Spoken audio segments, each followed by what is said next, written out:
Just for kicks, let's see if we can brush away the other painting.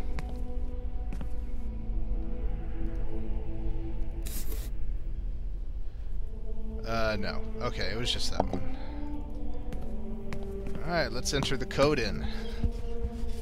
See what goodies we get out of it.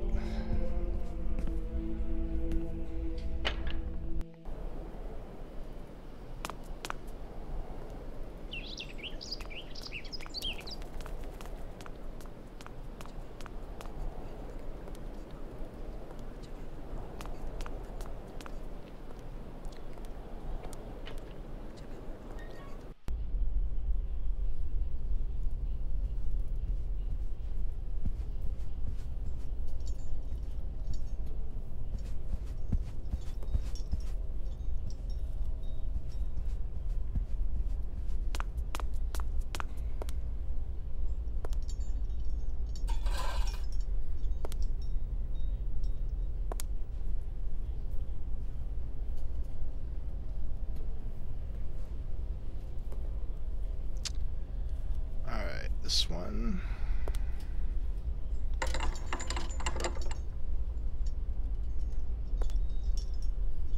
And that one.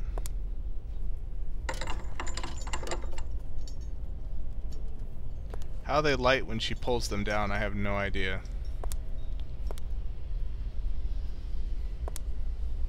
Certainly is more convenient, though.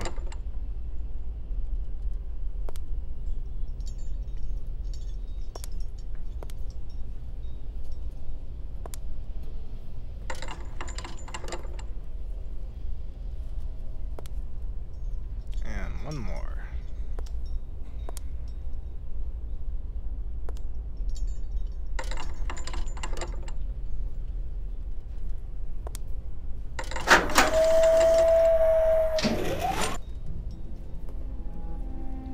Haha.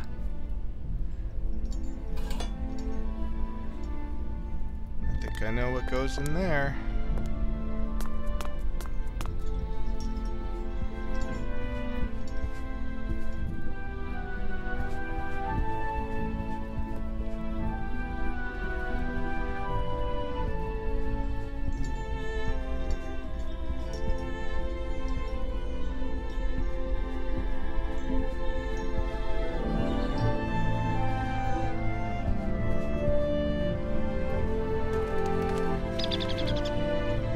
Oh, it's a viewing window.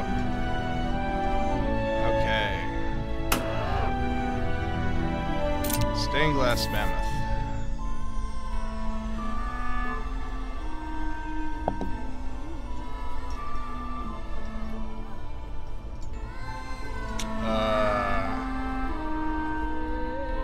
Okay, it's in there.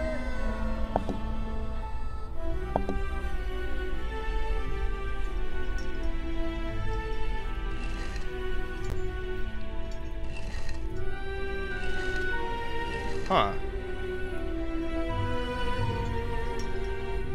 Oh. Let's see. Is this the lunar cycle? Full. There you go. It was the lunar cycle. Okay. So it was new, first quarter, full, third quarter. Haha, being an astronomer sometimes comes in handy.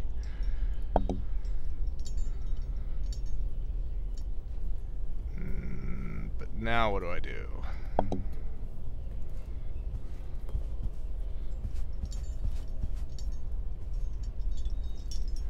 Well, there's the eye.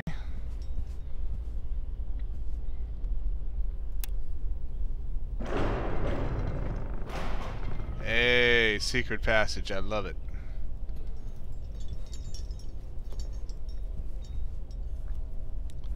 Or at least secret room, I guess. Book. Ah, Alexei.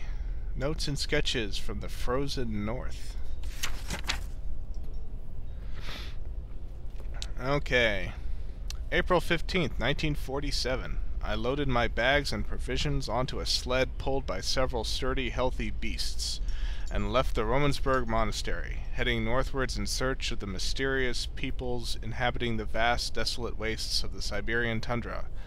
My superiors had conferred on me the mission of evangelizing those pagan tribes from their heathen shamanic,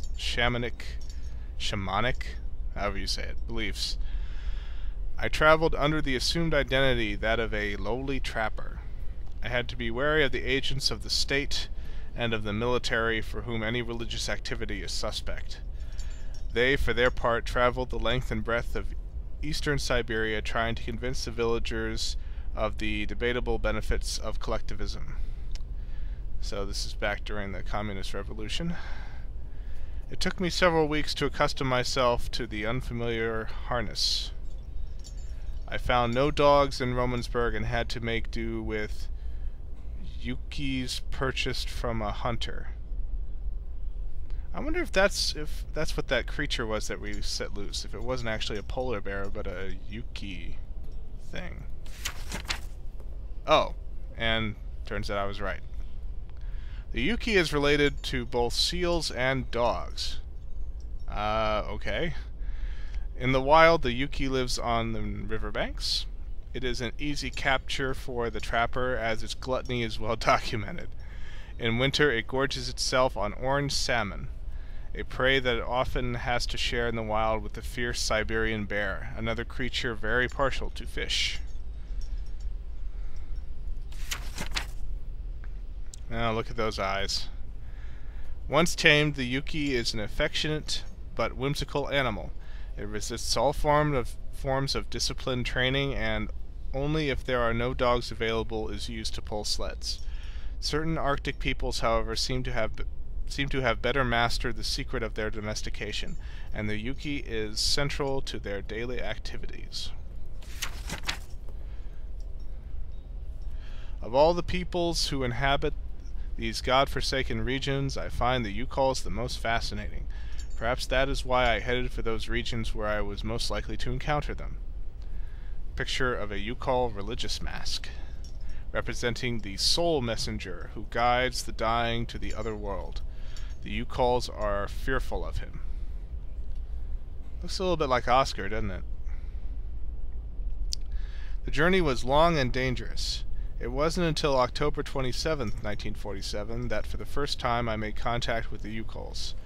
I have spent long months living among them, and I have come to know them and understand them for who they are. I soon abandoned any notion of converting them. I applied myself instead to the study of their mores and customs. So little is known about the Youkols, less than is known of any inhabitant of the frozen north. Today they live far, far away at the farthermost tip of the Siberian tundra. Because of their remoteness and their inhospitable climate, the Youkols have remained small in number, overlooked by the scientific community and the Soviet governmental machine.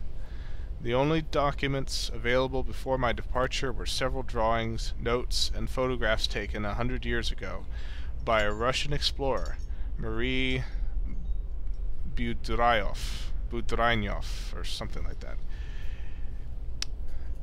It is to her we owe what little of the Youkol people and its culture. Some mammoth totems.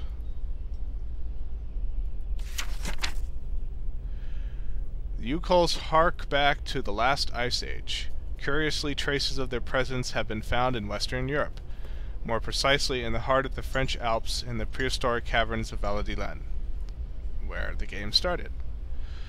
This suggests that over centuries they undertook a long migration towards the extreme north of the globe.